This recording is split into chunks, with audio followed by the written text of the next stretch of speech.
Hello everyone, my name is Jessie Skinner and you're listening to A Healthy Imagination.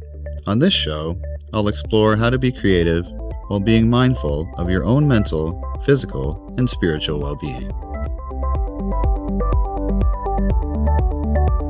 On this episode, I'll introduce some of the ideas and concepts that we'll be discussing throughout this podcast series. We are all creative. We use our imaginations to overcome obstacles and deal with the complex demands of the world around us. What we do with that creativity, beyond ensuring our own well-being, is up to us. Some of us think about solutions for larger social problems. Others come up with ideas for business ventures. Some create works of art. Others build structures or make tools for trade. Creativity is all around us. In the words of the famous art director George Lois, it can solve almost any problem. The creative act, the defeat of habit by originality, overcomes everything. In Western society, creativity is often defined strictly as the beginning of a capitalistic pursuit, of turning ideas into money. I must make paintings and sell them to earn enough to make more paintings.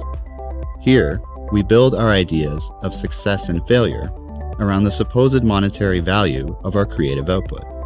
The personal value of creativity is often obscured by the need for a materialistic response.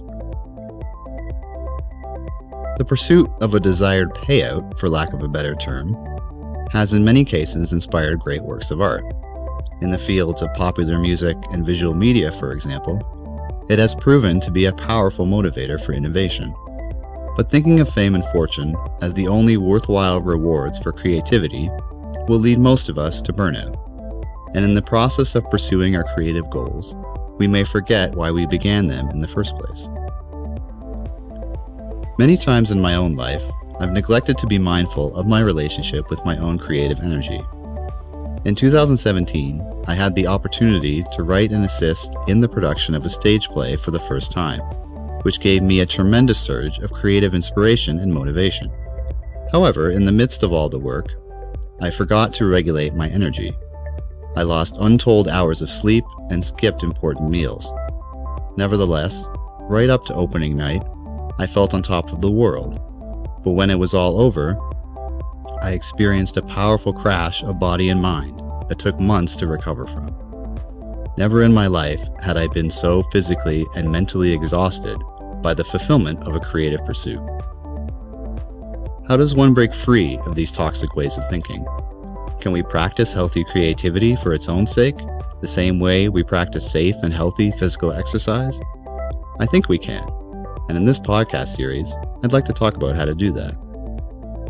As our series progresses, I'll talk about the importance of selecting new creative outlets and moving on from those which have become stagnant.